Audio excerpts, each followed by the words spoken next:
unmute the old microphones, and everybody on stream should be able to now hear us. Hello, everybody. Welcome to our rat stream for today. Please let us know if you can hear us. Wenta on point knew exactly what I was going to ask. Love to see some early rats in the chat for this. Already set up and ready. You know, we're not bearing the lead here. We're here for animation tips and tricks. Woo! Very exciting. Good to see you all. Good to see some familiar faces or familiar names in the chat, and some first-time chatters. Flexus, Lexus 990, welcome. Salty Birdie, Josie Josie C animate or Canimate. Josie Canimate. Yes, you can, girl. Welcome everybody. We're super excited to be here.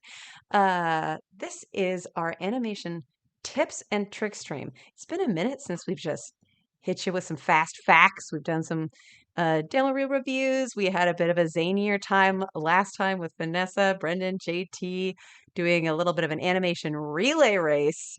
So we get up to a lot of things here at the Rat. If you are really joining us for the first time, the Rat is the Riot animation team. We're here to hang out and hopefully spread knowledge about animation and the love of art and video games. And we do it on the semi-reg. If you want to keep up with us, we have our sort of social medias at the top. We are on Blue Sky primarily as the Rat Animators. I gotta get rid of that bird. And then we have a great Discord community here. But today, animation tips and tricks. I'm going to keep my eye on the chat. So we're going to have a bunch of questions coming in, but we're going to also feed you a bunch of stuff too with this fine group of folks. I'll talk more about how we're going to do Q&A throughout this. But first, who are we here hanging out with? Which rats are gracing the stream today? Hey everyone. Yeah, my name is Alex. I'm a senior animator now in R&D, and I'm excited to share some tips and tricks. Also, animation flow stuff. I also do that on the side. Yeah, hello. My name is Kaylee Choi. I'm working for the Valorant. And then, yeah, thank you for coming today. My name is Brendan. I'm also on Valorant, and I'm super excited to share some tips and tricks. On the side, I also work on animation flow with Alex, so I'm a mentor there as well. Yo, I'm JT. I'm an associate, and I'm a fucking skin. Wait, am I allowed to? Wait. Yo, it's a safe space. It's a safe space. Cool. I'm a fucking skins, baby, on League. I've been here for 2.5 years. So, yeah, excited to be here and get some tips and tricks in here from the chat. Oh man, I can't follow that energy. Hi, I'm Vanessa Landeros. I'm a senior animator on Valorant on the PC team, and I've been at Riot for almost 4 years now. Hell yeah. And my name is Lana Bashinsky. I'm an associate art director. I work in R&D at Riot, and animation is my core craft.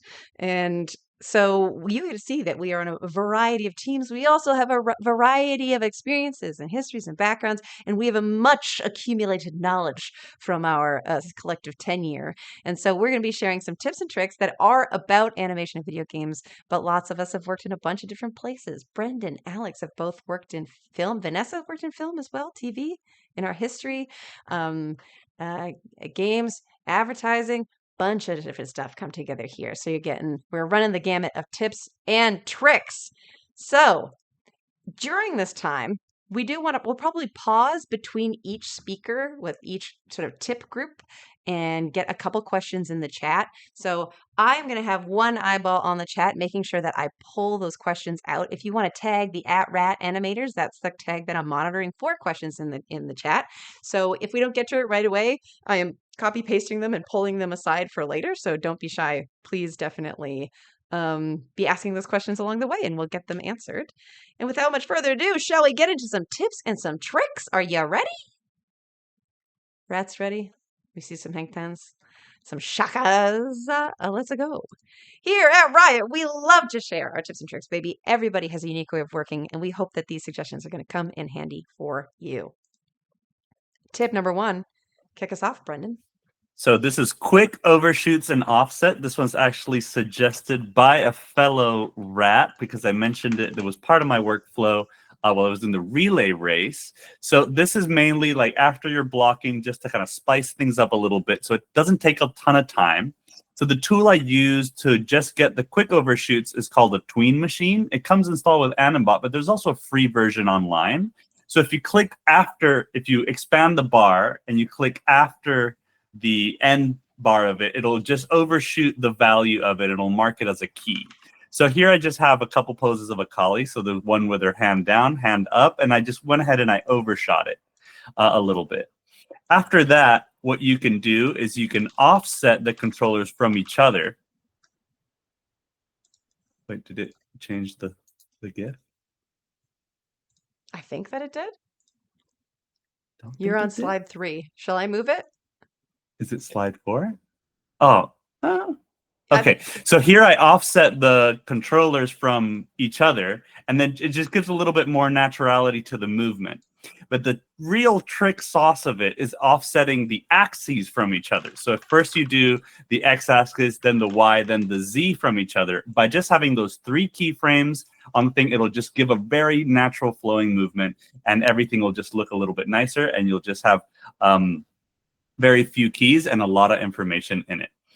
I know that sometimes this might look like a lot of mess in your graph editor, but what you could do also is just mark the keys that you like on your graph editor and just delete the rest. That way you keep your graph editor and your keys clean, but it'll remain with the same quality of motion.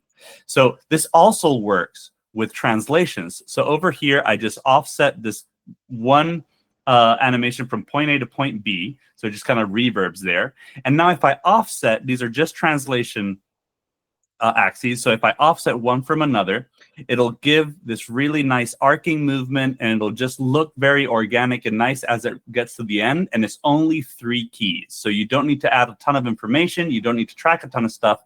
And that way you can just easily iterate stuff in the graph editor without having to hand do everything on the screen. So very fast for iteration. If you want to sell an idea and make it look kind of fancy, this is a great way, very economically, to do so. Tip number 2 is you can make a loop out of anything by setting an override layer on top of it and then keying the weight of that layer over at the end. So if you grab the key of where you want it to start and end, and you put it at the end of where you want it to loop, and then you animate that off, it'll just magically loop itself back to the beginning. Sometimes we have a ton of information on keyframes of characters, and lining the loop to start and end at the same exact frame gets a little messy because like sometimes tangents are shot, whatever. But if you give a little wiggle room and just taper that into the last frame, then it'll always work seamlessly.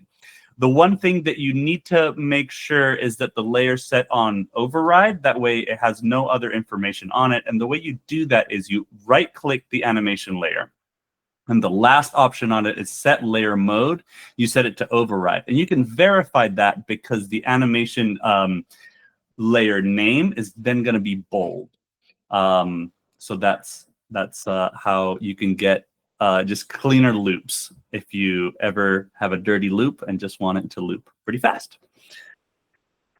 All right, my last tip for today is retiming your reference before you block your animation. So this is just the reference that I shot for my 1P animation course at animationflow.com. So you can join that class to see the entirety of how to retime your animation, but I'll give you the footnotes here.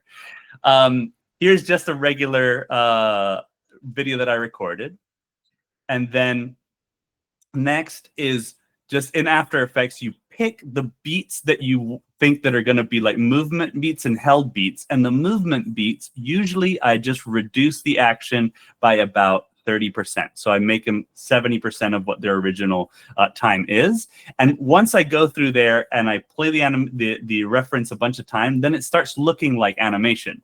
A bunch of people on Instagram do this. Like they'll just imitate the characters, the Disney characters, and they'll retime their footage to see that. Well, if we do that beforehand, that way when we animate, it's going to look very natural and clean kind of animation style. So you can stylize your reference. And here would be the last, how the reference is going to work once we block it in. So it looks a lot faster, a lot more punchy. And that way I'm not shifting a ton of keys around in Maya, making the process a little bit dirty and unclean. This way we just make sure it all works in the reference. And then once we import it back into Maya, once we use this reference in Maya, we can use the time exactly as is, and it'll make our animation way faster. And those are my 3 tips for today. Beautiful. Thank you, Brendan.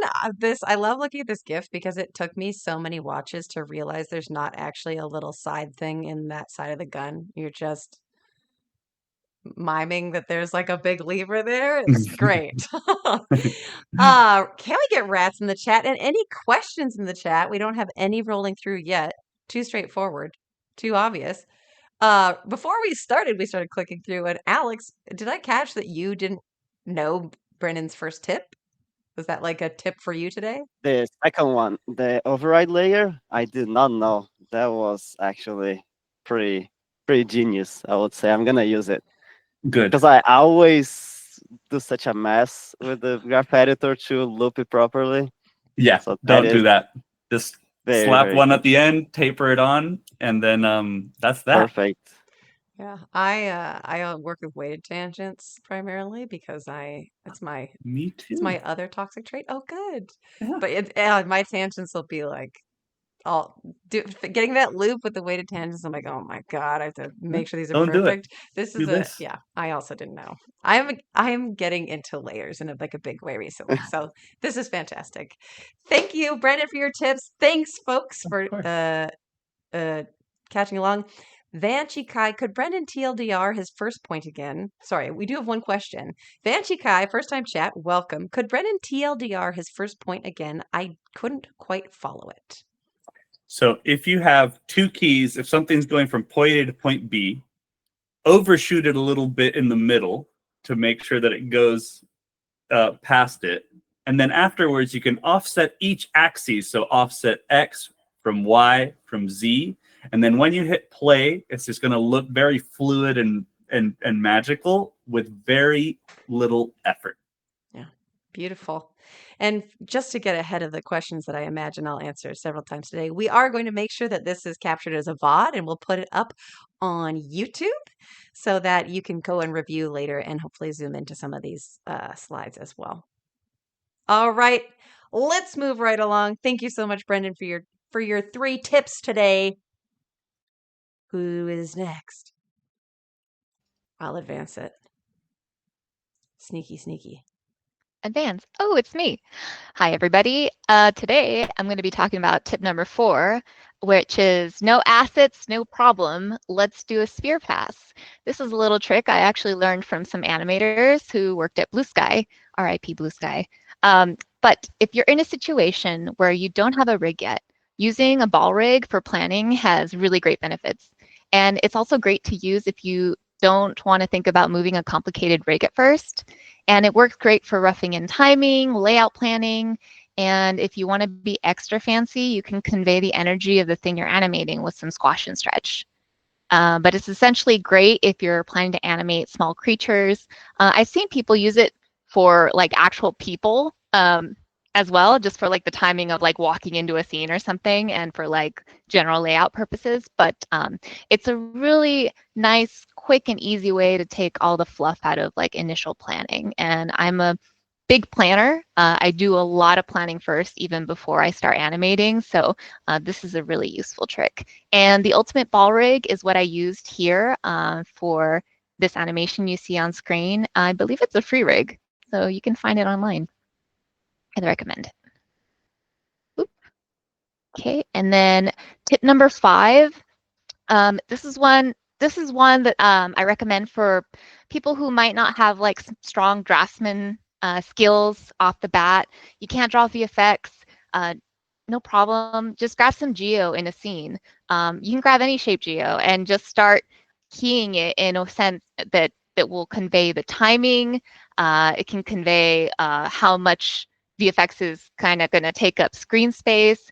And it's really helpful for VFX, especially when you're working with them. It allows the intention of the action to come through. And if executed well, it helps sell an idea even better.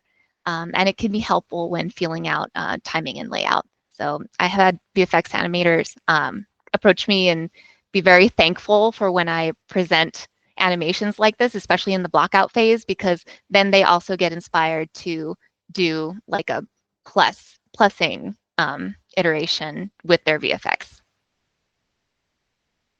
And my final tip, tip 6, press 7, then 6, then 7 again in Maya. I keep forgetting this one, but it's a great way to look at silhouette and your posing. It basically removes the lighting from your scene. And if you want to check about the strength of your pose at a glance, it's a great way to sort of refresh your gaze and look at your pose from a new perspective, because in the silhouette pose, you can just kind of really focus on, are you getting the balance of your pose right? Are you emphasizing on the right thing? But in this example, we have Neon kind of singing into a hairbrush, and in her silhouette, you can still kind of see that she's like singing into something. So like you can see like clarity very well when you do this little trick. So highly recommend it as well. And that's it for me. Moving on to the next slide. Nice. Before you begin, Kaylee, any questions for Vanessa in the chat or from us? JT. Yeah, I had a question about tip number 4, your first tip. Do you reuse the animation that you made on your proxy mesh, or when you're done? Like, is it possible to still use it, or like to transfer the curves over? So when you're talking about when animating the ball, if I could reuse the animation? Yeah, so like you said, you make the ball and then you get the rig. Do you transfer that animation Ah, over when you're done, or are there issues with that? no, I don't. There are ways you can transfer the animation, most definitely. I like to use it as more like a heavy-handed reference for timing more than anything. I know some people like to take it like a step further and like say you you bake a locator onto the movement, and then you can take the cog of your rig and pretty much just slap it onto the locator, do a smart bake, and then pretty much you have all like the rough movement with your character moving along with it. So you can save time by doing that. It's really like a preference thing. Okay, cool. Thanks. All right, I saw Brendan, you had a hand. We also have a question from the chat. Yeah, I got an extra tip for JT on this one. So obviously you need AnimBot because that's the one that enables it. But there's a copy world form location key, which is a little pink link.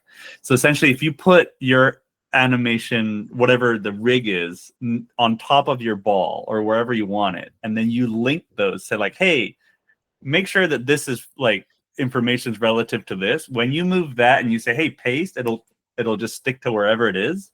So essentially, you could stick anything to that ball using that tool. Pretty Word slick. up. Yeah. Animbot shout out, just the best. I think basically every team is using Animbot over here, so lots of great stuff. We could do probably a whole stream just on Animbot tooling. Vanessa, we had a question in chat from Winta. Vanessa, how would you describe your workflow? What's the most important step for you? I think step number 1 is get the intention and the idea down. I know I'm like listing a lot of like previs here, but it's very important to know what you want to do before you even put like even a basic ball on screen. So for example, in this example here, this is for, I don't know if you're familiar with Valorant or like the skins, but this is for to have basically the idea was to have a magical familiar float around on screen. And the idea was that it's supposed to be magical aesthetic, fairy-like creature, whimsical, floaty around type of creature. And so basically once you have like, okay, you got the intention down, now moving forward, I wanted to plan like how it would move on screen. And that's why the ball was really helpful in this instance. It's really like great, especially when you don't have a rig, just to kind of get the movement on screen. And then basically, once I get buy off or sign off and people go like, yeah, go ham, go at it, I hopefully then receive the rig. And similar to what JT had mentioned earlier about like transferring animation, I either use this type of blocking as a heavy reference to then plus my animation, or, I just stick my rig onto like a locator and bake it out, and like that I have like a good base that way anyway. And then yeah, go from there. Just start plussing the animation and refining from there.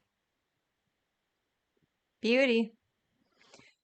And one more question here from Sayin OW. How long does it take for you to do a ball pass?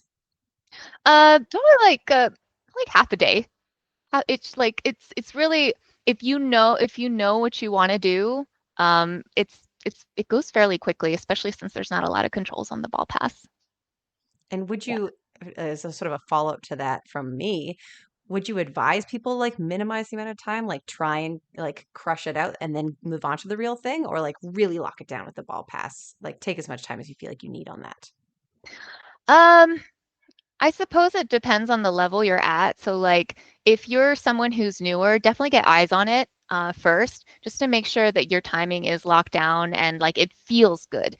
I think I go with my gut on things, and I think as soon as it feels good, I feel comfortable like moving forward. But I know sometimes like having something feel good can be subjective. So if you're newer and you don't have that eye developed yet, show your stuff to people first, and then like you can feel kind of confident moving forward from there. Wonderful. Well, thank you so much, Vanessa. Great tips. We're going to move on forward, but can we get some rats in the chat for Vanessa and those awesome tips and or slash tricks? Up next, one and only Kaylee. Oops, I moved forward. Went too far forward. Sorry, there you go. Take it away. So it's me. So tip 7.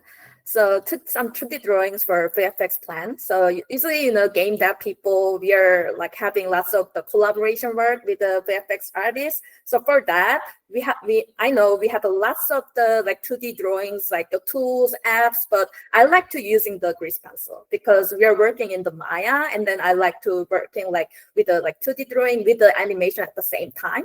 So that time I'm using the grease pencil in Maya and then draw some VFX and sometimes also smear frames as well.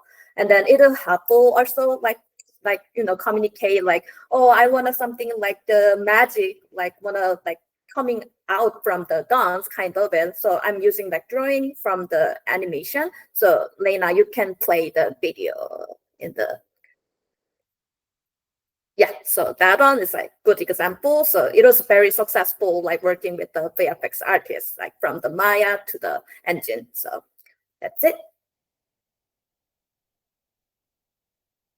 Yeah, and then tip 8, like check your arc and the spacing by using Epic Pen. So I learned this one from the Brandon. So thank you so much. I mean, that's like super helpful because like before coming to Riot, I didn't know about the Epic Pen. So Epic Pen is like free tool. Like it's like you can just download it in the website, and then you can draw the arc you wanted to animate. So usually I'm putting the locator, the edge of the gun or like melee, and then like using Animbot the motion trail. But sometimes I wanna like know about the which arc, like which like that kind of typical like custom arc I wanna do that. So that time Epic Pen is like working pretty well.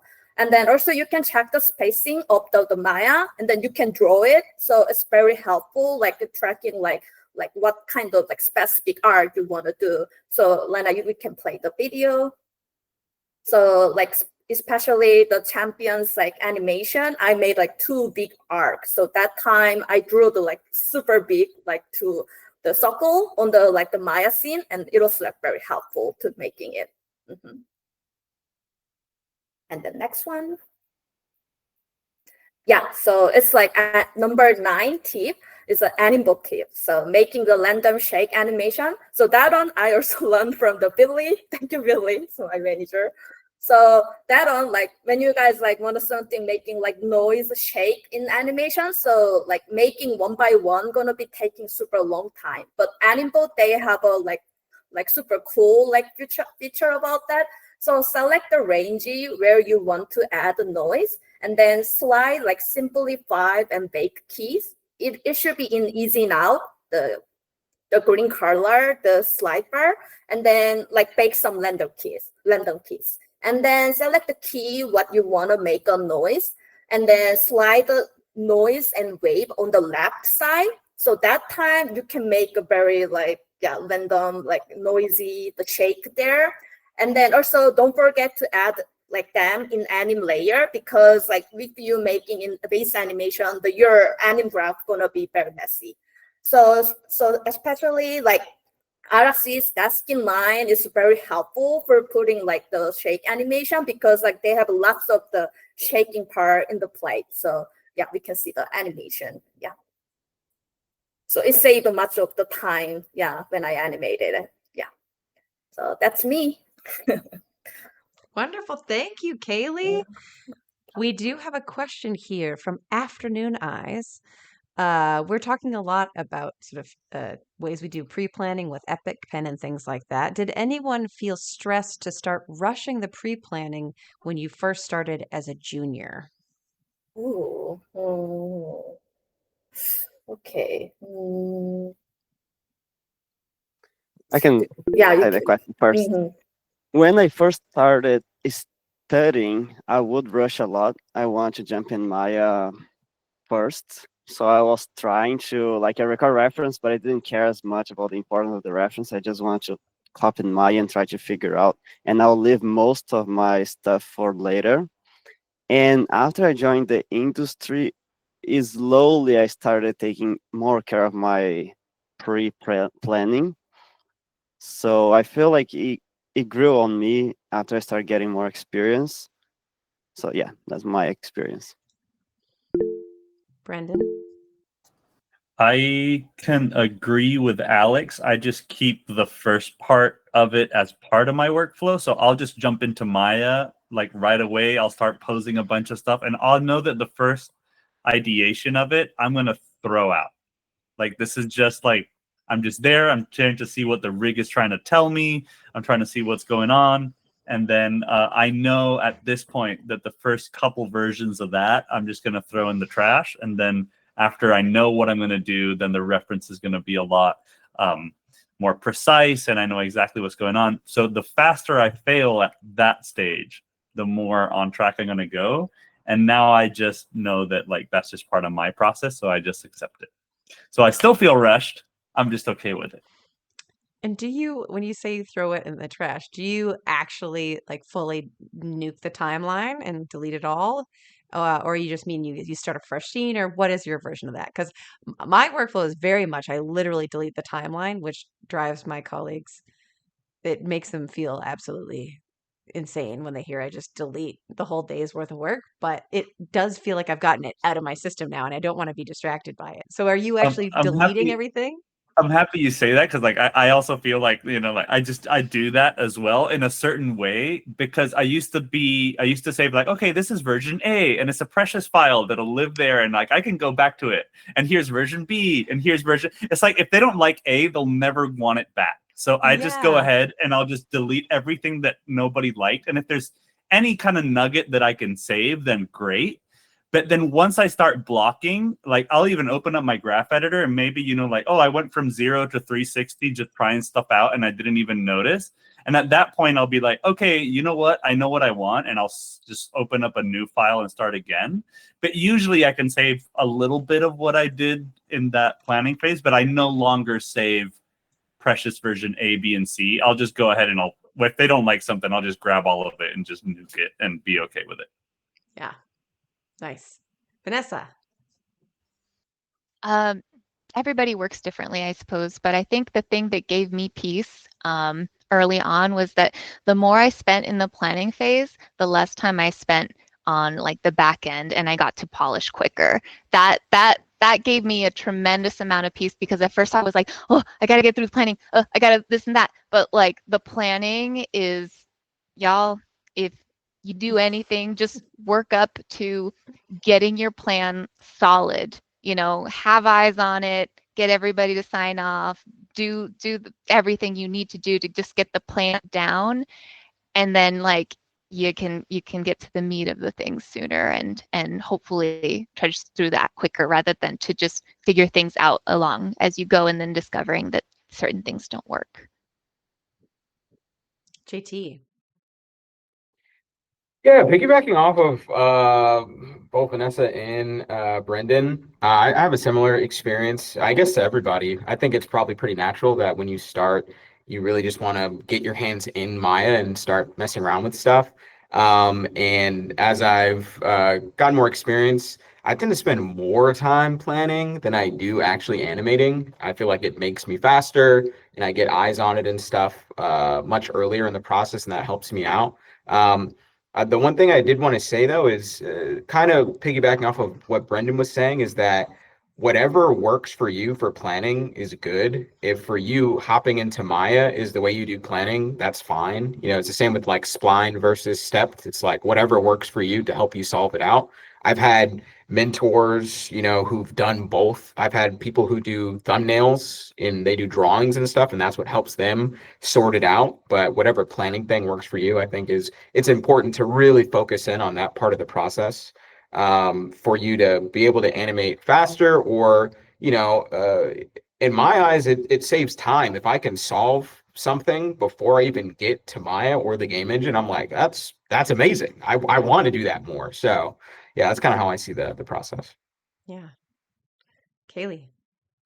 Yeah, I just like reminded my junior year, like, yeah, so like I it's the same, like gonna be very like stressed, like when you're like junior year and then pre-planning like lots of things. But like my suggestion like gonna be like you can keep communicate with your manager or like director, because like junior year you're gonna be not knowing about how much time gonna be taken, and then like I'm doing like good direction or not. Like that time just you keep asking about like how long should I use like the blocking paths, or like is a good direction about this idea or not. Like keep checking it, like don't hesitate, ask like your manager and then director. So that's gonna be more much to save your time and then making good animation. Yeah.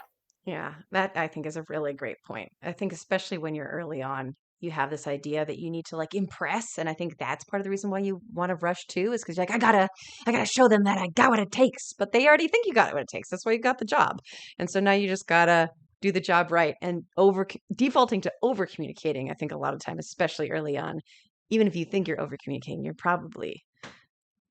probably still communicate more. So I've excellent points, everybody. We have a couple more questions in the chat about planning. I think for time, I'm going to move us forward, but I am writing down everybody's questions and we can intersperse them between the next tips. And I didn't mention it top, but we will have questions at the end to a question time at the end to sort of catch a couple of these other ones. So we're going to move forward. But before we do, can we get rats in the chat for Kaylee, please? Thank you so much, Kaylee. Great tips.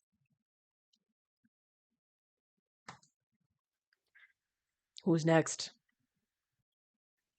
All right. Do you use reference?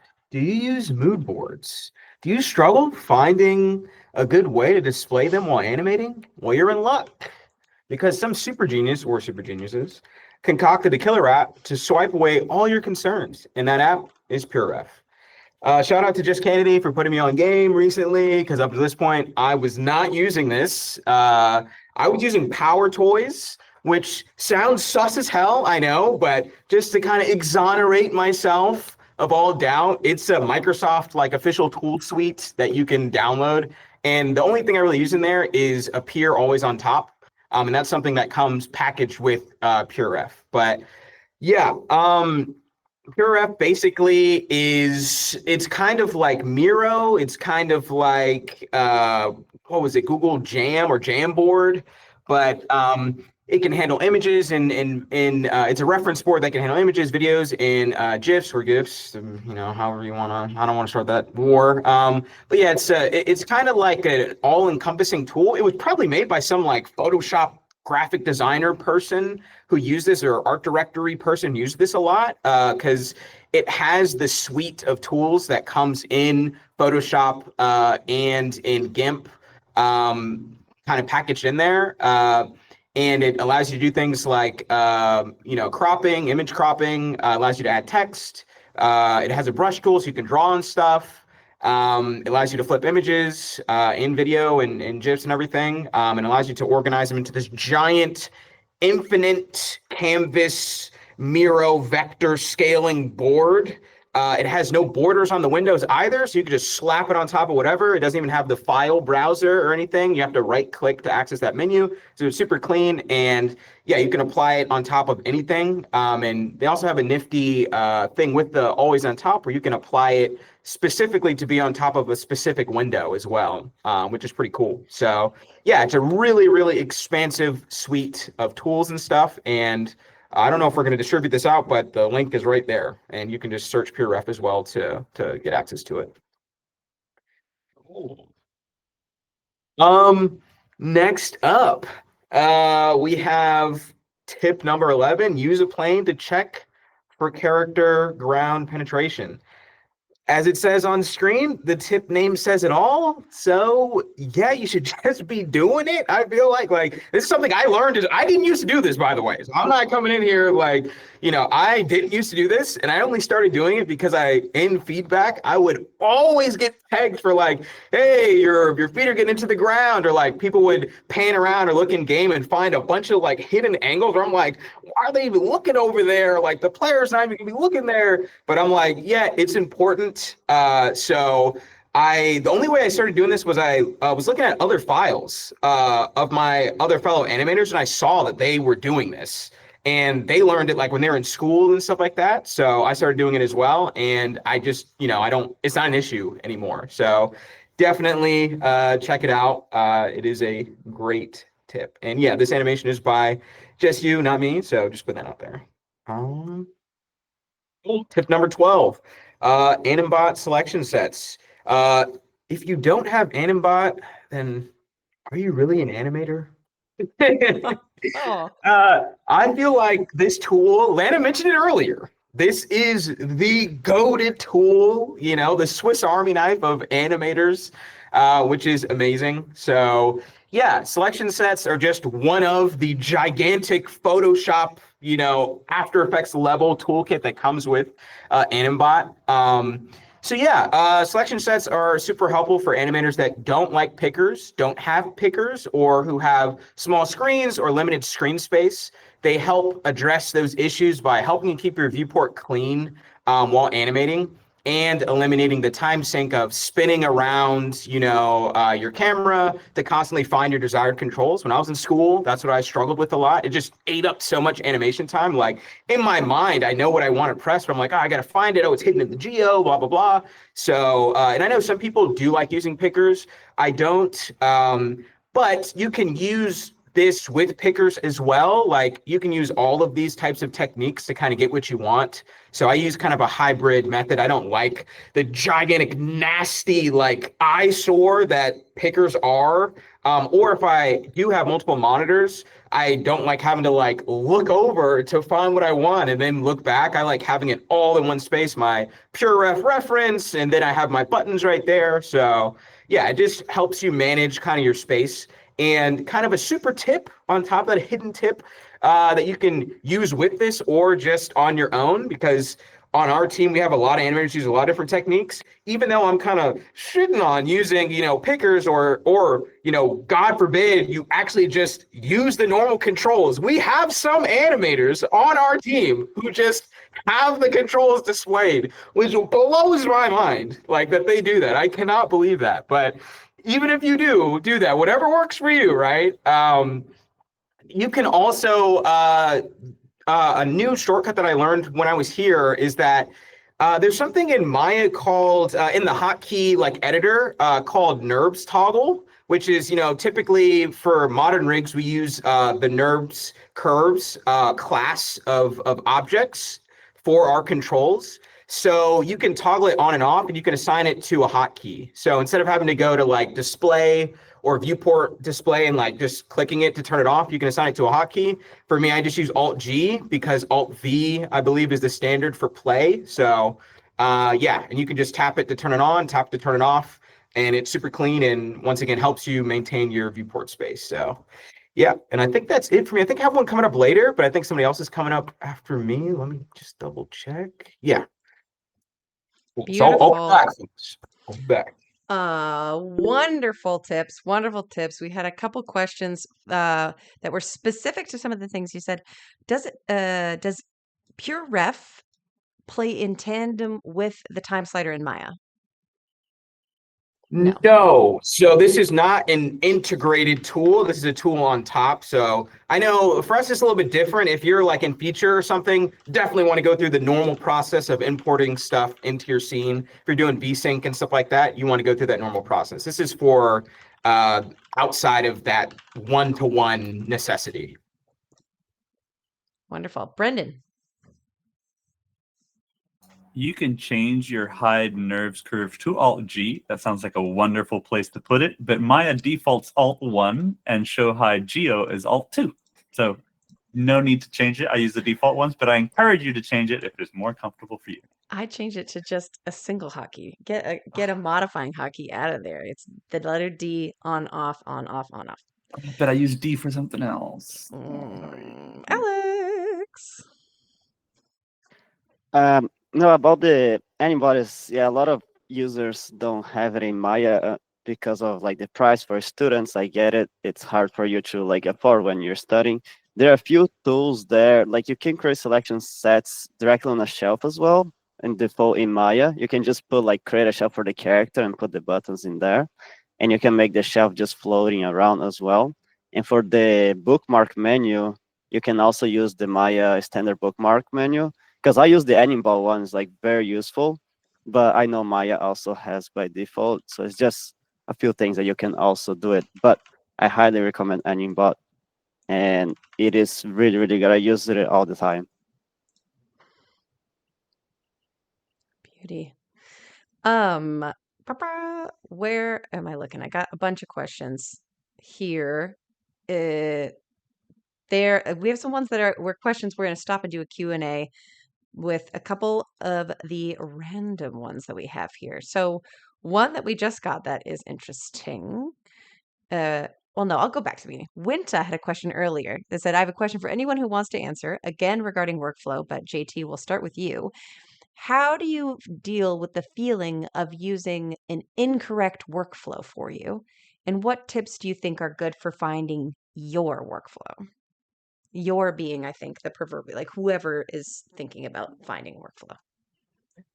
Yeah, I'm not quite sure how to answer the incorrect workflow portion. Like maybe you're getting pressure, I'm assuming maybe from outside sources who are saying you should work a certain way. And I think that is a kind of interpersonal battle. It really just depends on where you are. Like there are some teams where they're just like, you are working this way. And I'm like, hey, I don't really know what to say.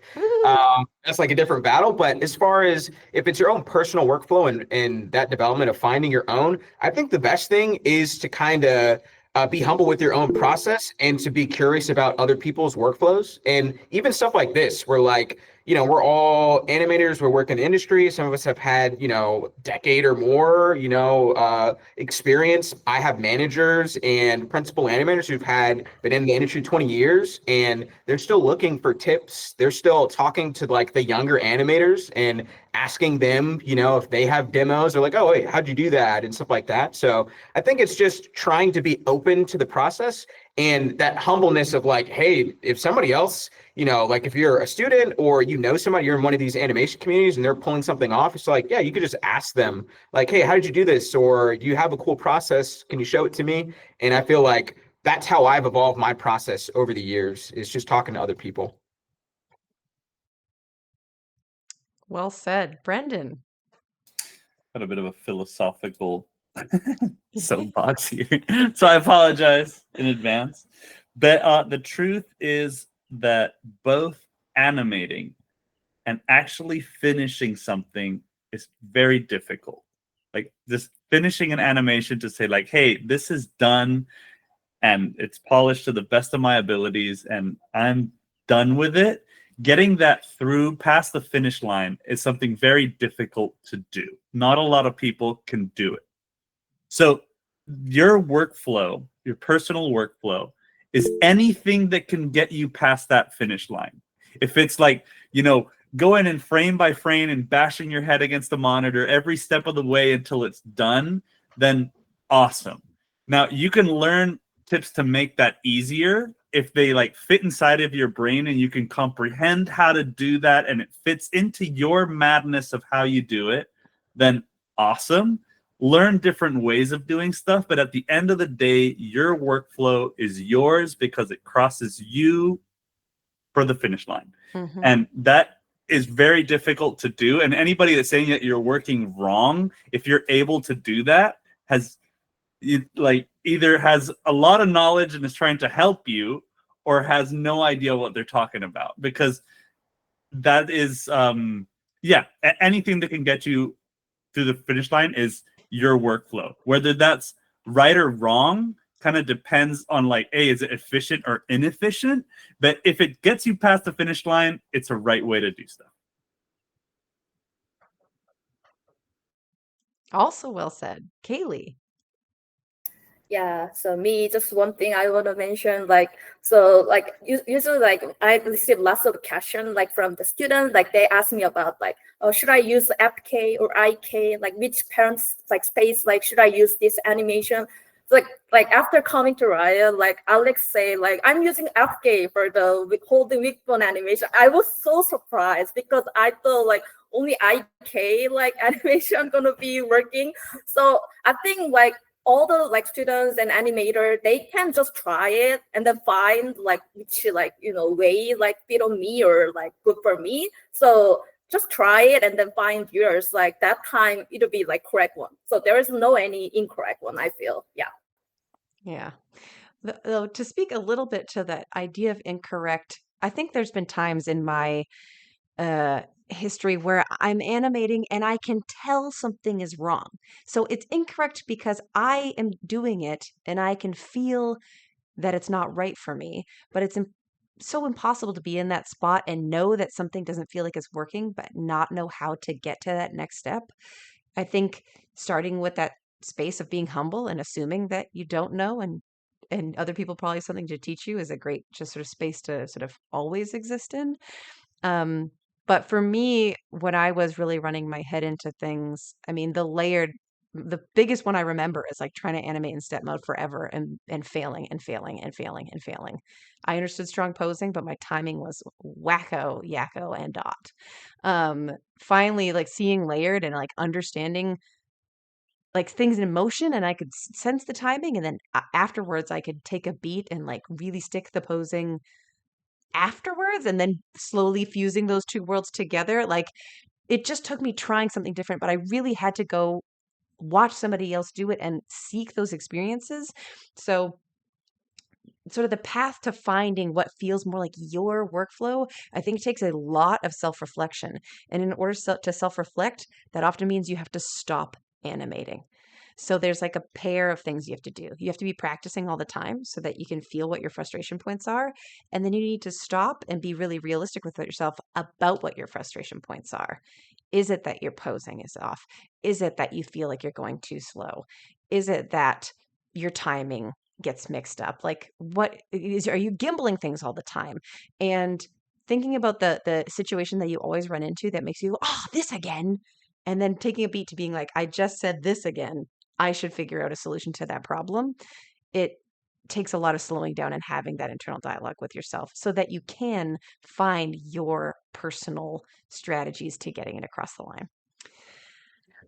Real quick, I just wanted to piggyback off that just a little bit, where it's something internally as well, especially as you get more senior on teams, that becomes more important when it comes to like managing the team and making sure the team is efficient, is finding those places and then having conversations with your team or other teams. Like for us, we work closely with like tech art, and those moments, like she's saying, where it's like, oh, this is frustrating. It's like, that's a great time to talk to your animators, see if they have a solve. If they don't, then it's like, hey, let's talk to tech art. Maybe they have a solve. Maybe they have a solution that can help us out. So being in that frame of mind all the time of like, hey, what's a pain point? Let me reflect on it. I think it's just great for like this collaborative development that we have. So Absolutely. Really, really excellent point. Well, can we get some rats in the chat for JT and those hot tips and tricks? Thanks, JT. Moving on. Is it me? No, it's Alex. No, it's me. Take it Yeah, away. I have a hidden tip that I want to start with. I didn't put on the slides because it's secret. No, I didn't have time. So don't get too attached to your reference. I feel like a lot of people record reference, they go, they animate the reference, and then they get some notes. They try to struggle how to fix it because the reference is not there and they know something. Don't be afraid to like re-record part of of your animation, like a new reference, and just stitching there because I learned that years after starting the industry. I was just like, oh wow, that totally makes sense because before I was just trying to make up that part that I didn't have on my reference. So the animation was like very consistent, very organic, following the reference, and then suddenly it was like kind of like making up stuff, and I was like struggling a lot to polish and stuff. Like, okay, what if I just record this little piece of reference? And I learned that with like a supervisor at DreamWorks, and I was like, wow, that's like so obvious and so smart, and how we never think about it. So this is the secret tip, not on the slides. And the tip third thing, adjust your camera focal length. So I see a lot of people making their student demo reels and stuff, and it's always with the default Maya camera.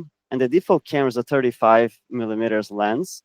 And I always, it looks nice. It looks like close to an eye. I believe the eye, like our viewpoint is about a 28, if I'm not mistaken, something like that, which is Mhm. close to like what we're gonna see. But to exaggerate some stuff, you can always play with the camera. For example, on the GIF there, you can see how you go from like a 12 millimeters, which is super exaggerated, to 120, and each one of them has a different output, a different perception for the same pose. One is focusing more on the emotion on the face and how the characters, like everything is tighter and it's more intense, and the 12 millimeters like super exaggerated, and I'm not even distorting the character. The character is the same pose. I'm just moving the focal length of the camera. And the second tip is set shortcuts. We talked a little bit about shortcuts, but I want to make a whole page about it. Like, don't try to copy other people's shortcut. Just see what you do the most, like on your workflow that you're like figuring out. You, like, for example, for me, I delete keys all the time, like all the time. I'm deleting keys, and to delete key in Maya, you have to like right click and then go and delete key in the timeline, or select on the graph editor and delete the actual key. And that for me was taking like too long in my workflow because I was deleting all the time. So I created a hotkey for that. It's like I press U, delete key. Graph editor, I open and close graph editor all the time because I don't necessarily work only on the graph editor. And sometimes I have just one screen, I work on the laptop, or I have like a different, like a viewport. I want to focus more on like the bigger viewport and the camera view. So you press A, graphic editor pops up, and then I close it, it closes, and I press A again, pops up. This one is a little bit like A, some people use it for the zoom all. So that's like a very specific my shortcut. I suggest other people and they're confused because they used to A to do something. Control space bar, this is the Alt V default in Maya. I just think Alt V is a little bit hard to press, and space bar is like the default play button for me. So Control space bar, just play and pause. So I just play my timeline. I keep playing, like rewind and playing all the time because I work a lot with like the rhythm of the shot. So I keep like playing and restarting and playing and playing. You guys see a lot, whoever knows me and my work, see a lot of like the demos I do, and I'm always like playing and replaying the shot thousands of times. So that one, I decided to change that. And to scrub the timeline, I use K is the Maya native, but sometimes I change it to spacebar as well. I don't recommend this one because spacebar has like the whole pop-up menu. But my personal, I use just click the spacebar, you can scrub the timeline, and control spacebar, you can play. For me, that is just like the best for like going back and forth. But K is like the Maya native version to do that. To insert a key in the graph editor, I is the Maya native key hotkey as well. And it's just like you can just like insert keys and do like quick overshoots and things like this. I do this a lot when I'm on my later polish stage. And we talked about this Alt 1, Alt 2, Alt 4 to show and hide nerve curves, geometry, and image planes. If you use image planes, I like putting them there. Alt 4 just hides and shows again. So yeah, I have a couple other ones, like some Animbot specifics. That is Alt E, change the gizmo like to local, global, and for the rotation, change like to gimbal, world, or object space. So that one is also pretty useful. And Alt arrows just send the keyframe to the side or to like left or right. So you hold Alt, you go on the arrow, click to the right, the keyframe goes to the right, left goes to the left. But that's it. And those are all my tips. Are they? No, but for now, yes. Okay, great.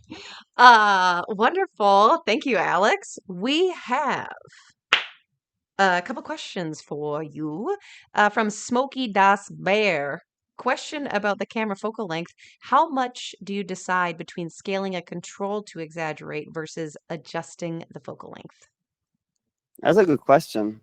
Anyone wants to talk about it, or I can talk about it. So I usually decide depending on your shot and like the motion that you're doing, because it's if you change too drastically your focal length for a specific pose, it's gonna look like very distorted, but the rest of the shot might not fit for that length. For example, like the 12 millimeter that I just put on this slide here is gonna be like way too exaggerated if you have the character also doing something else. So in some cases, I like keeping less distortion on the camera and then just distort for that specific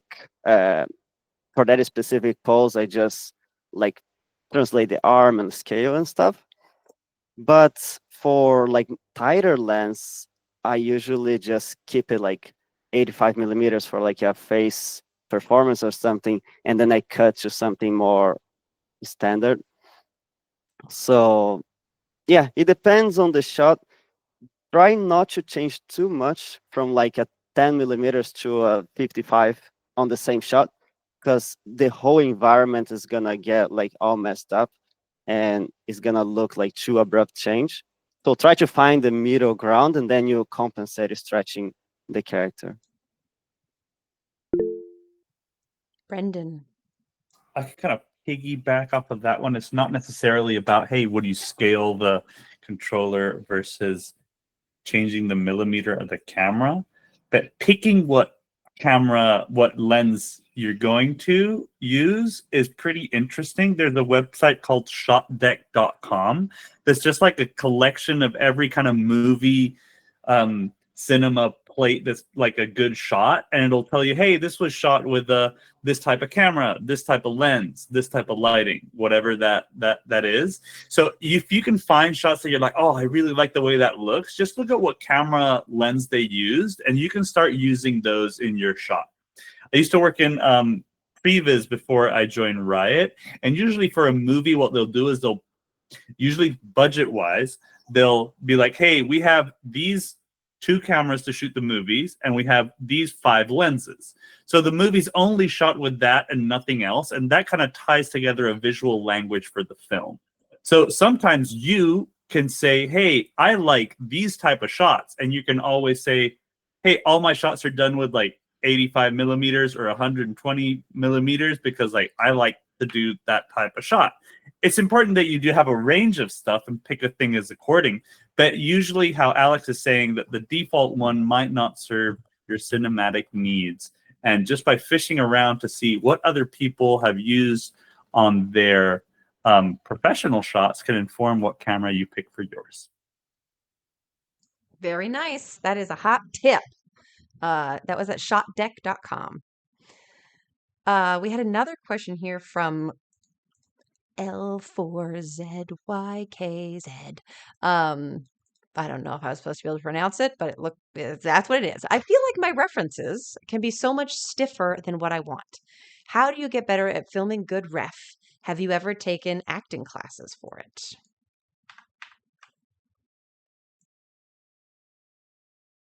Brandon's very good to record reference. So anytime I need a reference, we go to the reference room because I'm also very stiff. I think I got better by doing it like repeatedly and always failing.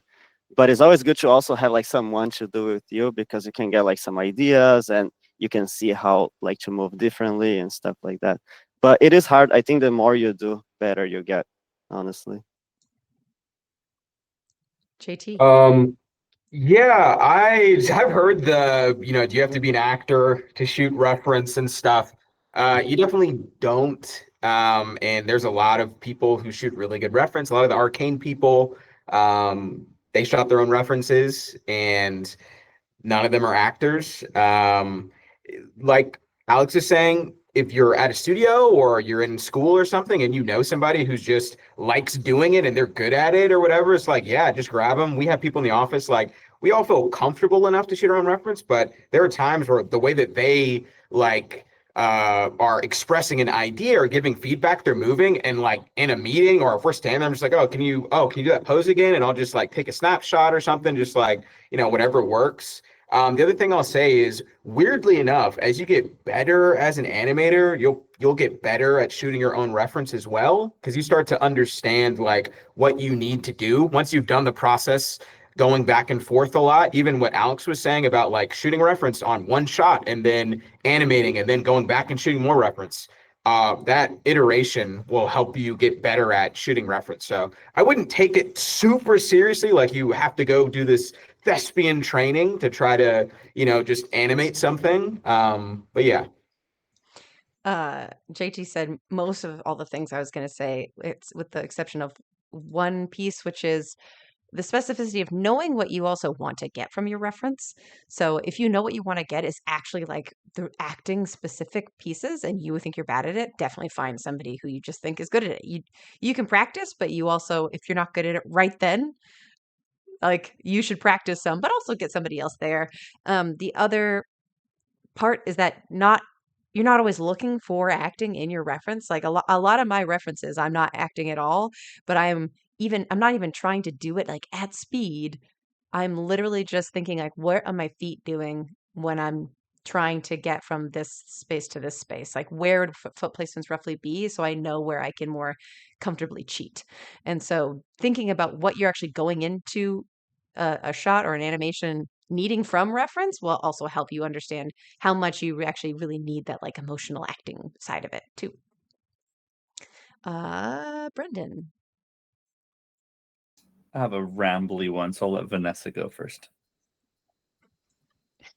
Yeah, so I am definitely not great at acting, or like I'm not nimble by any means. So over the years, I've gotten better at Frankensteining, which is kind of alluding to what Alex was saying earlier. It's okay to reshoot reference.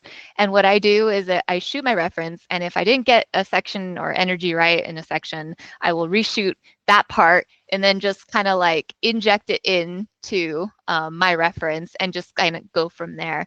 Another little trick I learned from a DreamWorks animator is that when you shoot your reference the first time around, just speed it up slightly, and it's going to add like punch to like the rest of your movement, just like off the bat. And, you can kind of go from there. Oh, it's almost like tip number 2. I think that taking an acting class is very valuable. I think that mainly people don't record good reference because they're embarrassed of looking silly in front of a camera. And that is totally fair. You are allowed to feel embarrassed in front of a camera and say, hey, I don't want to shoot my reference.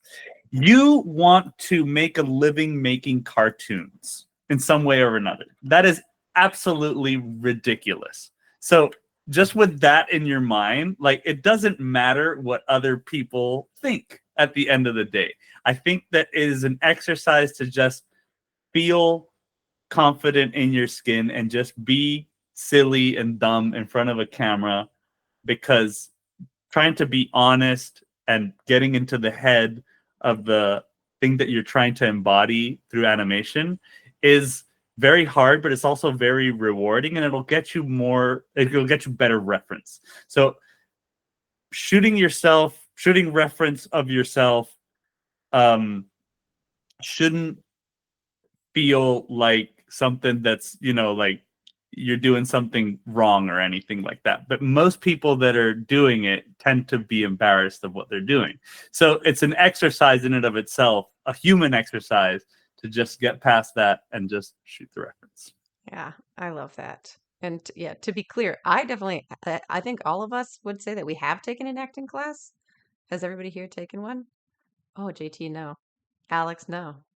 Well, I've definitely taken one. I will say that even if you were like thinking about what acting choices you're making, sort of the mindset and the things they teach you in an acting class is still valuable for animation. Of like, if you just deliver your lines on top of each other, one on top of each other, on top of each other, like you'll start understanding why, even if you're doing a dialogue shot, that does feel particularly nice because there's space. The actors are thinking about what the character's trying to think about and trying to infuse things with subtext, and a lot of the stuff that you could learn from an acting class will also sort of help you in the choices that you make, just in general, how you think about putting together animation. So I think it's very valuable, and it's just fun to get silly, baby. I'm going to move us forward. There are a bunch of other good questions in the chat. Don't worry, I have them all. We will answer them in a moment. But until then, can we get some rats in the chat for Alex for his awesome tips and tricks? Oh, I knew you had one more. Who's the studio library? Mine. Yeah, I Oh, maybe. this is JT's. You sneaky. This Yeah. is a sneaky one. I wasn't. I guess it got mixed up when we were assembling it. I thought somebody had like redone the order, so we all didn't go back or do all of ours together. But regardless, it's all good. Tip number 15: create your own pose library. So, yeah, do you want to do more work?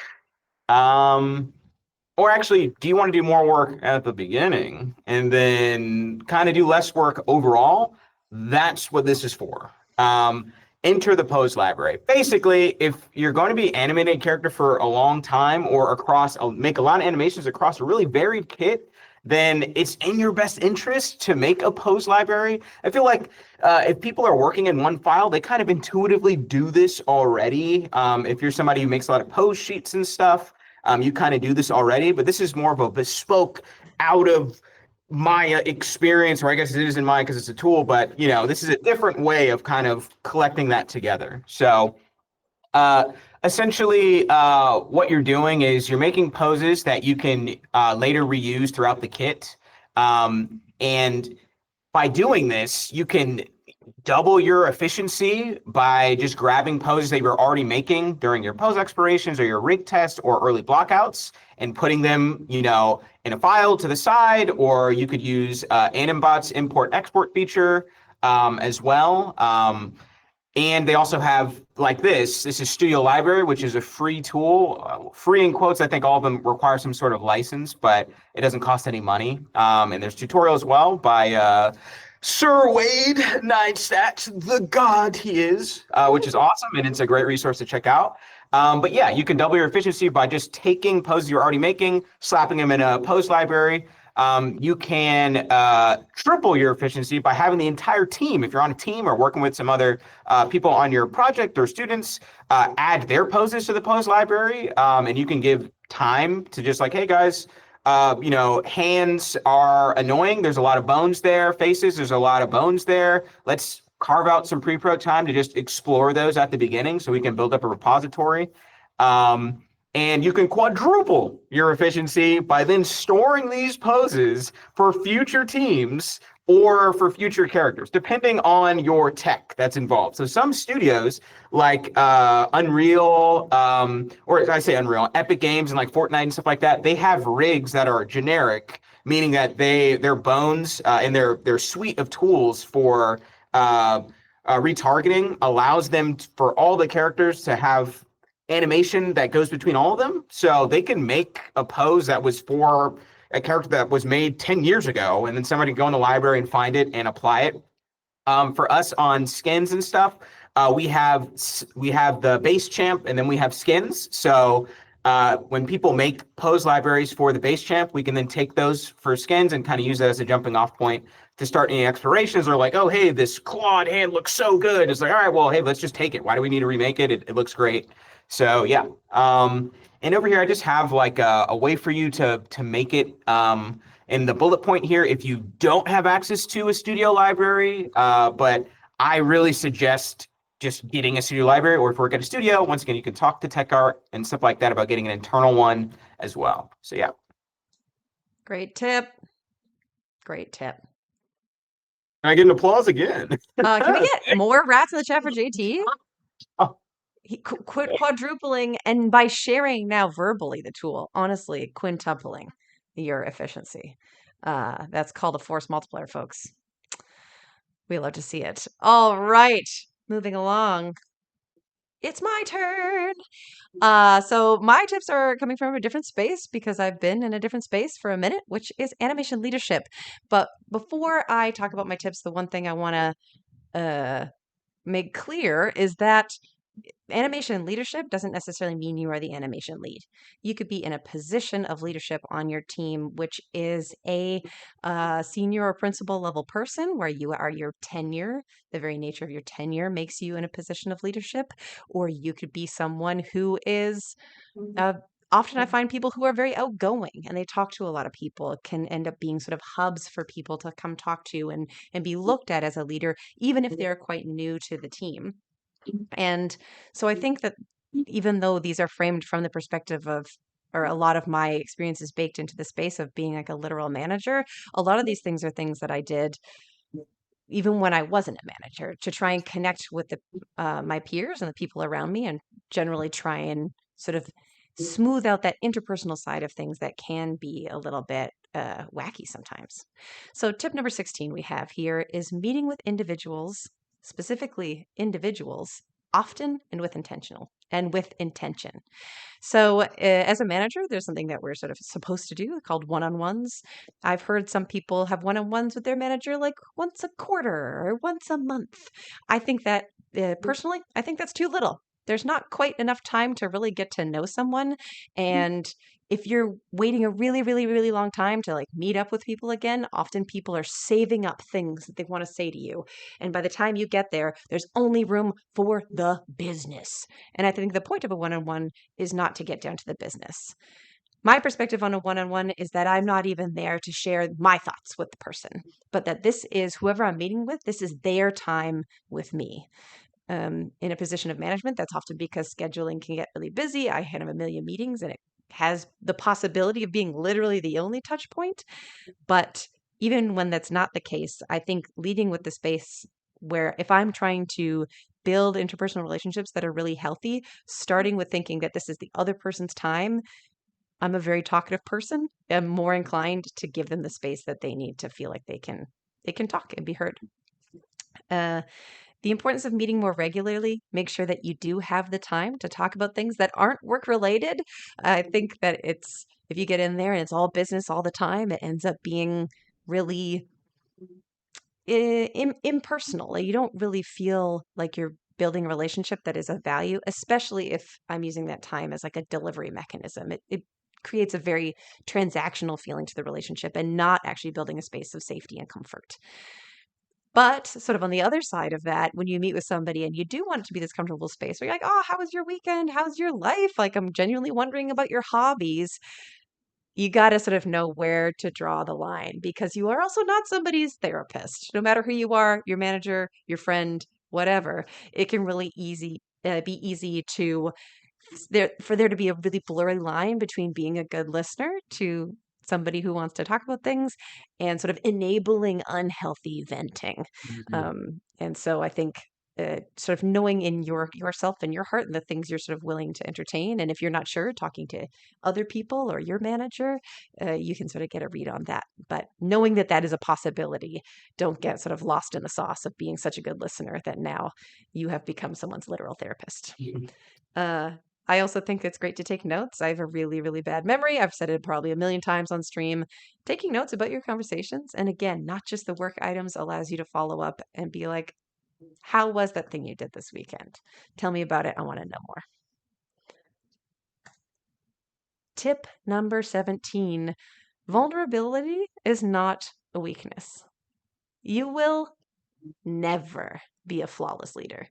And sort of pretending that you are this perfect person can literally only do damage because there's literally nowhere to go but down. If you are a perfect person and you are pretending to be that perfect person, then guess what? Where else are you going to be? You're at the top of the peak. You're at the top of the mountain. I don't think so.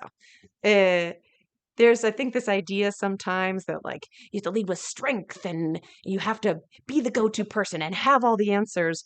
But often saying, I don't know, is the most powerful thing you can do for yourself and for others. For yourself, because, it helps people realize that they need to bring something to the table, a sense of independence, a sense of helping sort things out. If they think that people can think that they can default to you for every single answer, they're not building up a sense of resilience in their own ability. You're not building a capable team. You're building yourself as sort of an indispensable pillar, but in a really negative way. It's stressful for you to have to answer every problem. You're not really everybody else will probably start feeling pretty bad because they don't have a lot of agency to sort of do the things that they want to do. And people could feel jealous because they want to know the things, but you're coveting the knowledge in a particular way. Saying, I don't know, is fantastic because it also gives other people permission to say that they don't know, which is what you want them to do. If you're in a position of leadership and you have a team of people being like, I got this, but they don't got this, that is a way worse problem than them being like, could you just let me know or tell me where I should go to know.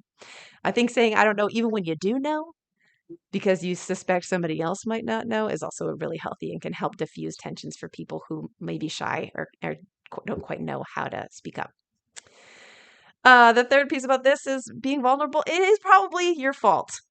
If you are an act like a lead, it is really important for you to develop a healthy relationship with failure. And that is a good thing. When your team is succeeding and they're killing it, you get to support them and make sure that everybody's sort of doing a great job. But if one of those people who's doing a great job all of a sudden drops the ball, even if they have been working pretty independently in some fashion, guess what? It's your fault. Not because that person went and did something wrong, but because it is your expectation as a leader, as a manager, that you will course correct other people. So even if you think that person should have known better, and they should be operating at a higher level, if they're not, it's actually because you're not giving them good enough guidance. You're not listening to them. You're not understanding where they're coming from and understanding the growth that needs to happen. Or you're possibly setting them up to fail by accident by not knowing those pieces. So it's probably your fault. Can sound like a scary thing or a negative thing. I think it's only negative if you let it be. Making mistakes is expected of everyone, and it's how you own them that shows your integrity as a leader. And sort of standing up for people just makes you feel very reliable, and people feel safe around you, and people want to do good work when they feel safe. And my third tip is setting crystal clear expectations. Leadership relies a lot on soft skills, which can often lead you to being in situations that can possibly live in a gray area. For example, if somebody has not hit the standard that you thought that they should hit, but you didn't tell them exactly explicitly what to do, but you really wanted them to do that thing, and now are they in trouble? Well, it's actually probably your fault because you didn't tell them, and that makes it now hard for you because you have to go do discipline for somebody who didn't know that you're supposed to be doing this thing. It gets really fuzzy really fast. So relying purely on like a vibe check and I'll get there, I'll figure it out when I get there can be really confusing for your team and for you on how you can handle those situations. Because being the person who has to provide discipline can be scary and weird to tell somebody you did a bad job, which you have to do sometimes. But telling somebody they didn't do a great job becomes really easy if before anybody started any job, you all knew exactly what to expect. this is the level, this is the deadline, this is the overall timeline. I expect you to talk with these people. These are the producers you have to keep in the loop. This is when our reviews are. Like, I want you to be at these meetings. Like, if you are able to just tell everybody all the things they need to know in advance and setting those expectations, then when somebody misses a meeting, misses a deadline, doesn't do animation to a quality you expect, you just go, hey, you didn't do that thing that we said. And they go, ah, you're right. And then it's an undeniable thing, and nobody feels bad like they're a bad person for not doing it. It just is the thing we both said yes to. And so it diffuses. There's no pain in the situation anymore. There's only like, hey, and then you can check in with them as a person too. It's not like, hey, you didn't do that thing, you did bad and you are bad. It's like, hey, you didn't do that thing that we all said we were going to do. Are you okay? Can I help you? So setting those expectations, very importantly, should be agreed on by both you and your team. If everybody's on board with the plan, chances are people are eager to perform and they want to knock it out of the park. And they'll more than likely, welcome course corrections, welcome those soft nudges to say, hey, you're a little bit off track, more than they'll feel bad about it. Those are my 3 tips. I do have one final tip, but I'm going to end it there for now. JT. Oh, are you doing questions or I'll do questions. We'll do questions. Okay. Yeah. Or I guess this wasn't even a question. This is kind of just commenting on tip 17, I believe, was about like vulnerability, leadership vulnerability. Mm-hmm. I was in my mentorship in school, and I remember I didn't subscribe. I mean, I wasn't in a leadership position either, but I didn't subscribe to that at all. And I was like, oh, if somebody's asking me something, I gotta have something to say. And I remember saying that to him, and he was like, no, JT. He was just like, he talked about his experience on his team. He's like, yeah, we had the game director, kind of, he's at the helm, there's all this gravitas, been at the studio for ages, a legend and stuff. And he would frequently say like, yeah, I don't know, I'm not sure. And that was totally fine. And he's like, the way that the director operated is like, he's not trying to like peacock or show leadership. He's just trying to solve problems and support his team. And he's like, if I don't know the answer, then I don't know. I'm just going to tell people I don't know. And I think that that's a really important element of it. And I think also like turning it into like a positive or turning it into actionable items as well. Like, hey, I'm not sure. What do you guys think? Like you're surrounded by a team of experts. Or if you're not, like, do we have any experts? Maybe you don't know who you're in the room with exactly. And kind of fielding the room is great and a super healthy thing. And it makes everybody in the room feel good because there might be somebody who's just sitting there, just waiting to just answer this question, but they're not called on, like sometimes it has to do with the leadership roles in the room and, speaking out of turn, they don't want to be disrespectful. So allowing that is super healthy, makes everybody feel good. And then sometimes you might get moments where nobody has anything to say. And there's still action you can do to drive it. If you're the leader, if you're owning this, you're responsible for this, then you can just put it on yourself of like, okay, I don't have an answer. The team doesn't have an answer. I need to find out, And it doesn't mean you're digging within yourself to find out. It's like, I'm going to go find out, who do I need to speak to? Where do I need to go to find these answers for the team? And then present it and continue that discussion on trying to solve this problem. So. Yeah. Really, really great sentiments. I love that. Thanks, JT. Brendan. I got to piggyback off of that because I guess for me, being vulnerable, I kind of operate at that level at a default. Like I default say like, I don't know anything. Like I sit down and I'm like, I'm dumb. Like I don't know anything. Obviously I ham it up and I play it for myself. But any task that rolls into my plate, like the honest truth is I probably haven't done that one before because we're always trying to innovate things. And if I'm animating for myself, I'm always trying to do things that I've never done before. So my default is, oh, I just don't know what, like I have an idea how to get to know what I'm doing, like to know what I'm supposed to be doing. But I just operate at a default of like, I just don't know. And the curiosity of finding out is sort of the fuel to like get steps forward to finding the solution. But I'm not sure, off of your perspective, is that a healthy place to be, or is it too negative and it hold me back to try and do stuff. I think that it's an overall healthy place to be, but really depends on the room that you're in, because I think if you talk yourself down, saying like I don't know is one thing. Being, oh, I don't know anything is uh, excellent. I think that's a totally fine thing to do. But if you're like, oh, I don't know anything, I'm terrible at this, blah blah blah blah blah. You don't know, somebody else might be looking at you and being like, but you're amazing. If you think you're bad, what does that mean you think about me? And it gets into like this, I mean, that's getting into like just human nature and how people feel about it, and like the very sensitive soft skilly side of all of the collaborative work that we do. But I think generally saying, oh, I don't know, and depending on the context, if somebody's like, we're trying to get this project done and there's a tight timeline and we need somebody who can stick it, and you're like, I can do this, but you're like, oh, I don't know, but I'll try. They might be like, well, if you don't know, then you can't do it. That might hold you back. But I think that knowing you well enough, it is sort of a read the room situation. So I don't think there's a blanket answer there. But I think Right. the part that I think that matters about the don't know is, I think vulnerability and that space can often, in people's mind, they think vulnerable and they think fragility paired with that.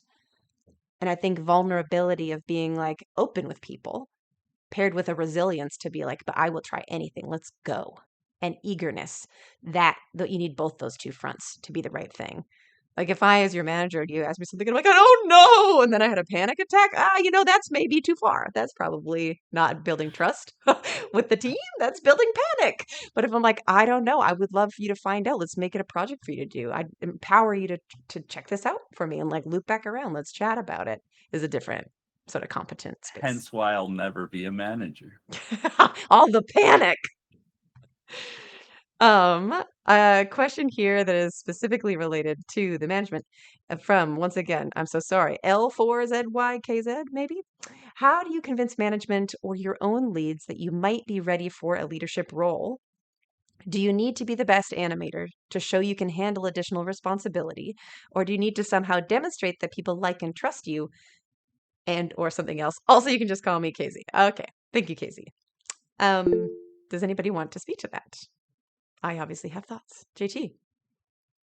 Yeah, I think there's a lot to unpack there. That was a lot of stuff. I think kind of the political side of convincing people is like a separate thing than like, what are the skills required? And do you feel ready? I feel like these are all kind of separate topics. I'm not really good at the political element of it, but as far as the are you ready kind of side, for me, it's come from a place of like not trying to be something I'm not, or push, or like, hey, I'm looking at like hey, it usually takes people 3 years to be senior. Like, where am I at? Like, it's not really about that to me. It's kind of a reflection of like people around me and the responsibilities that I'm naturally feeling drawn to. As you get more experience and do things more, things will become faster. You'll get interested in different things, and things that were hard before become easier. And so you are able to take on higher level tasks and things like that. And then as far as getting that position, it's a lot of it is it's pretty complex. It's based on timing, the team's budget, what are they looking for on the team? The specific qualifications that they're looking for these different roles. But I feel like if you're just personally looking, you can look at other people on the team and some of the responsibilities that they do, and what responsibilities that you have and things that you're drawn to, and what you're kind of accomplishing, and what you feel like is easy for you to do right now, or what's challenging, and you can challenge yourself to do some of those roles, and start to build up that level to kind of hit the next rung. So Yeah. Brendan. I think that at least what I've experienced in my career is that you'll end up doing the work that you're supposed to be doing before you get bestowed that role. So, for example, if you're the one person that kind of rallies up all the team because they're all, chickens with their head chopped off, say, hey guys, like, let's do this, make sure you do that, whatever. And you start kind of doing that because nobody else, there's an absence of that in the team, then you'll become the lead of that team before you get knighted as, hey, you're a lead. Because if you get promoted to something that haven't shown that you're capable of, then you're just being set up to fail. Or at So least a risk. Right. Yeah. So I think that convincing management that you are ready for the role is more a thing of like, hey, by the way, I've been doing all of these things that have been helping already, and it seems that there's a lack of that in the team. So, I'm already the lead. You can either use that as leverage. I'm already the lead, and if you don't give me the spot, then I'll find somebody that appreciates me as who I am somewhere else, maybe. But what that might be too much. But I'm trying to say is that you'll probably grow into that role before you've been appointed it. You'll know. Yeah, I do think that you'll know. And it really is, it's tough to sort of give advice on without knowing the particulars of your situation, because like JT said, I think the interpersonal, like the culture of your team, it will highly affect how you're doing. Some people are not good, sensitive, vulnerable managers, and they're like, prove your worth. And like you might be asked to literally convince people like that. You'd have follow up here. If I could follow up on Brandon's answer a bit, would being a leader without having the official role possibly step on people's toes or cause issues in the existing pipeline? Yeah, I would say no. I mean, depends on how you go about it. So the thing I think you have to be really aware of, there's a couple pieces here. One, the culture of your team. You gotta know it. If you're like a deep meritocracy, whatever, and you have a Morton Joe as your manager being like, impress me or whatever, mediocre, you know that. So I'm gonna assume that you work with reasonable people and generally have a reasonable manager, because that's the only way I can know how to approach this without like a million caveats. But the next piece I would say is, if you are ready for a leadership role, what do you want from that?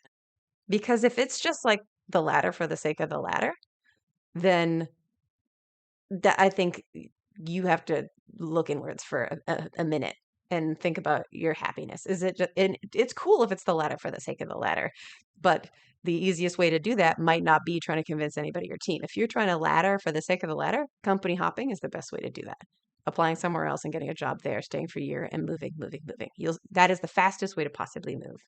But if it's because that's like your heart song and you love collaborating and working with people, then I would think more about those things that sort of reach out to that heart and that career path that you're excited about, and speak to those and not to the titles, because it does get in a weird space. And as a manager, you have often an onslaught of some people who are like, I want to lead. Why? And they're like, money. And you're like, okay. And that's a fine reason. We're paid. This is our job. You're paid to do this. It's a fine thing to want that.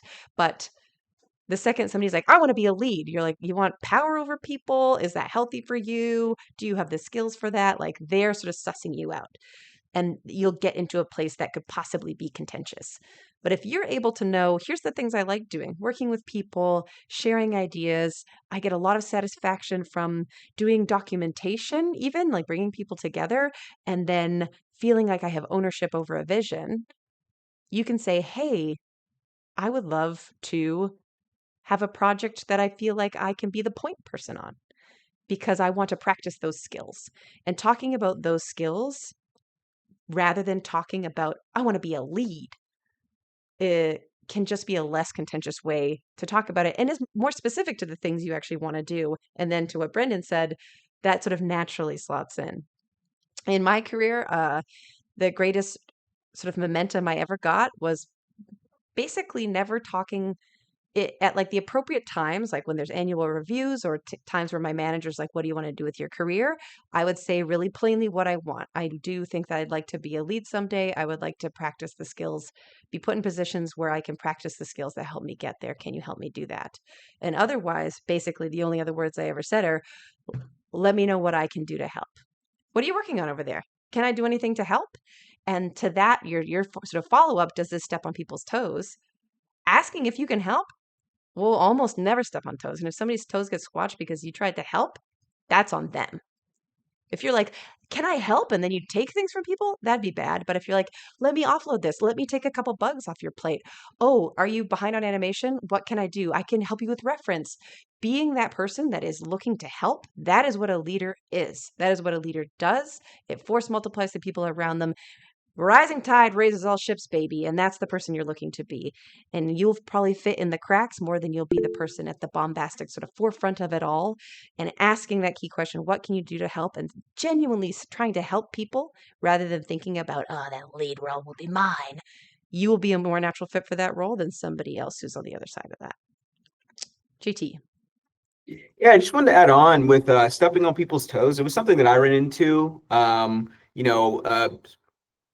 Me compared to like some of my other coworkers and stuff, sometimes, some people are more introverted. I'm more outgoing for a lot of this type of stuff. And for me, I'm an associate. So there are like, seniors and stuff who aren't as outgoing. So signing up for a role or being excited and like talking a lot in the meetings and stuff can sometimes step on other people's toes. So if that's kind of the what you might be experiencing with getting some leadership tasks where it feels like you might be, pushing other people out who might have that assignment, I think talking to your manager, your lead, is great. And also having a really good relationship with your team where people are able to give you feedback is also great, because some people will just hold on to stuff and not say anything, even if they feel discomfort. And even if they don't feel comfortable talking to you about it, having that channel, that outlet for them to give you feedback is super important. And that makes sure that you're not stepping on people's toes, because they're telling someone about it, and that'll come back to you and you'll be able to action on it. The other thing I would say with kind of being ready for the role is from the people that I've observed around me who, to me, exhibit like good leadership kind of qualities and stuff. It's just like what Lana says, a lot of the times when they're stepping into the leadership role or wanting that, they're wanting like a lot of the things that come with it, not like the power and the money, but it's more like, hey, I enjoy this part of the process. I enjoy collaborating. I want to support people, just like Lana was saying, and they kind of naturally fold into that role. I think creative ownership is another really big thing that they naturally lend themselves to with moving up the chain or getting to these leadership roles. And the other thing that I noticed as well is they feel like they're stagnating at their current position. So they're like, man, I've been doing the senior thing for a while. Hey, I just knock out my, they're a fire and forget type of person. They get put on it, do it, they're done. They're just like, man, I'm kind of bored. But I look over there and I see these creative opportunities and I want to explore these type of things, or I see my team and they're struggling with this. If I get out ahead of it and kind of do this, and that, and provide that for the team, then, I'd be happy and I'm exploring and growing and, they're able to do this faster. So it's pretty organic, like how a lot of this stuff works. I feel like if you have a healthy team and a lot of these good conversations, like always in the mix. Mm-hmm. And I think like what you're saying, like that natural sort of interest, like all those pieces, it can be really easy to want to rush through your career and hungering after titles or whatever. I think you miss a lot of that and you miss the point. And even if all these things we're saying, you start being like, can I help? Can I help? Can I help? And you're doing it clearly with like sort of ingenuine motivations, people can sniff that out in a minute. So I can't emphasize enough. It's totally cool to want to climb the ladder because you want to climb the ladder. Company hopping's the way to go. But if you are genuinely trying to build yourself up, let yourself follow your interests. Let yourself ask those questions because you really want to know the answers. And then you might find it when you like lead a pod or something for the first time that you're like, I hate working with everybody this much. And then you will realize you just want to animate anyway. So there's so much to learn. Just let yourself follow your interests and follow your heart and have a good time. I'm going to move us forward into the final bits of the Q&A here, but first I wanted to review just my last tip quickly, which is don't be afraid to try new things, baby. And now's your chance because we're hiring, baby. My team specifically is hiring an animation lead. Woo! Come work with me. Animation leadership, you say? You're interested in trying it out? Well, have I got the job for you. There's a link in there. I will try and put it in the chat. I don't have it currently on the thing right now, but or it's hidden by like the annotation tool. The rat Blue Sky account recently posted it. If you or somebody you know is interested in animation leadership and want to work with me as your boss, I highly encourage you to apply. It would be great to work with you. And with that, we are running a little bit long. We have just a couple more questions from folks. So if y'all rats don't mind, we're going to fire through just a couple quick ones at the end here. But everybody, thank you so much for being here. Rats, thank you so much for your awesome tips. Can we get one final rats in the chat for all these cool cats, just in case anybody's got to sign off in a rush? And then we'll fire through a couple more of these last questions. All right, question number 1 from Demon Kisses. Do you just go straight to the new version of Maya, or do you stick with what you know? I can take this one. I usually stay few versions behind. I mean, I have installed from 22 to 26 at this point, but my main one, I'm setting up 24 right now. I always try to stick like 2 versions behind at least because of the tools that I use sometimes are not compatible. But I'm always having like the latest just to see what is out there. But I mean, I'm pretty close to Autodesk as well, so I give feedback on Maya.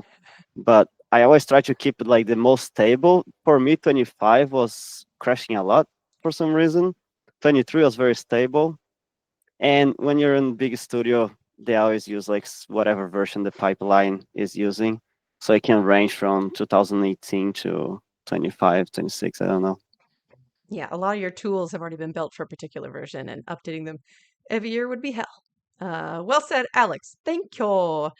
Yuri_R_3D. Hi, rat animators. Is there more of a benefit to animate in the world space versus object space?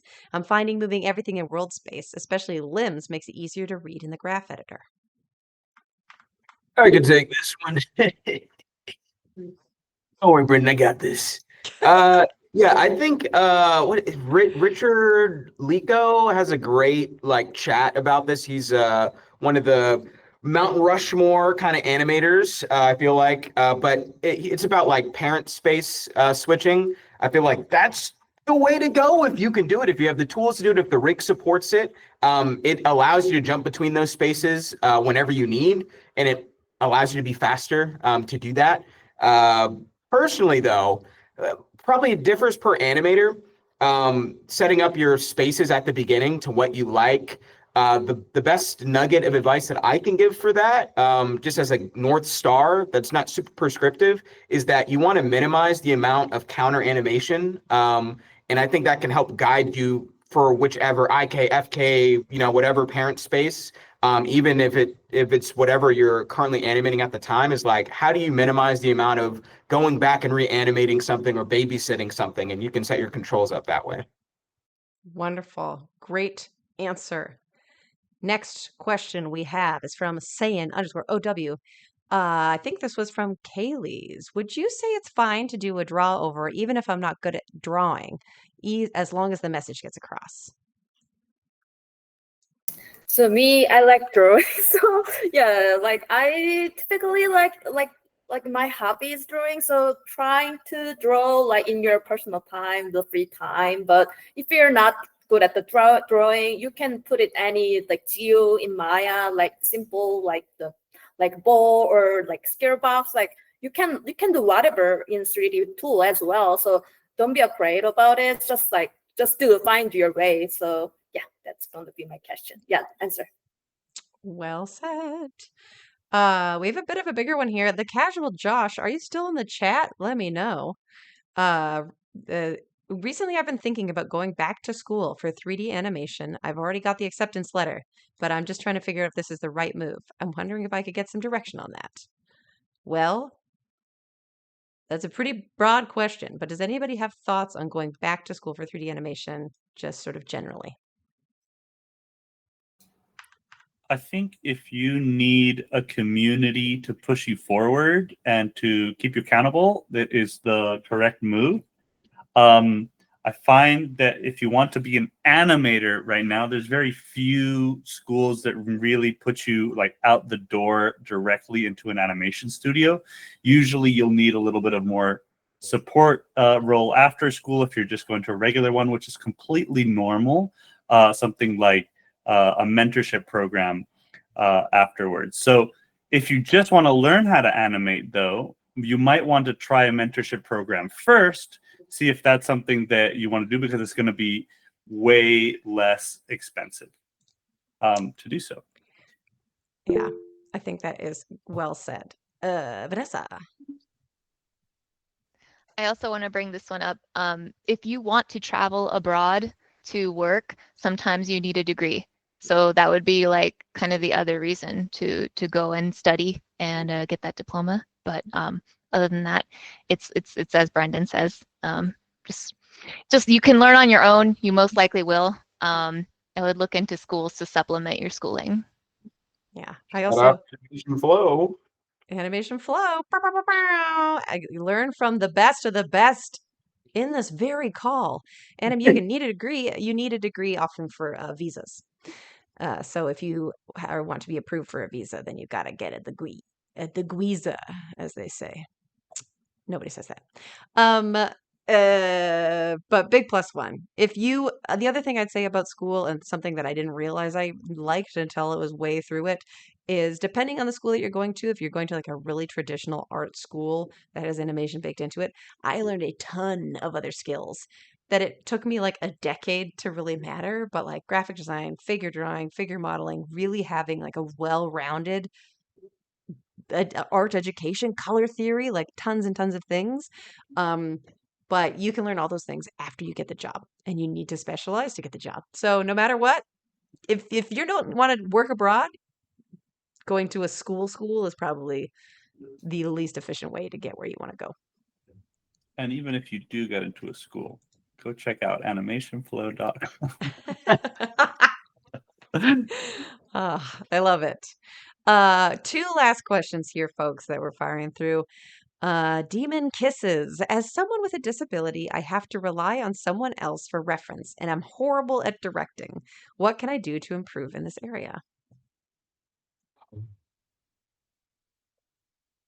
Yeah, I replied that one. I think like ask someone if you can ask someone to record something, try to extract try not to treat reference as something that you need to go one to one and more extract the principles behind, like the weight shift where it's happening or the emotion change, the rhythm, how it's happening.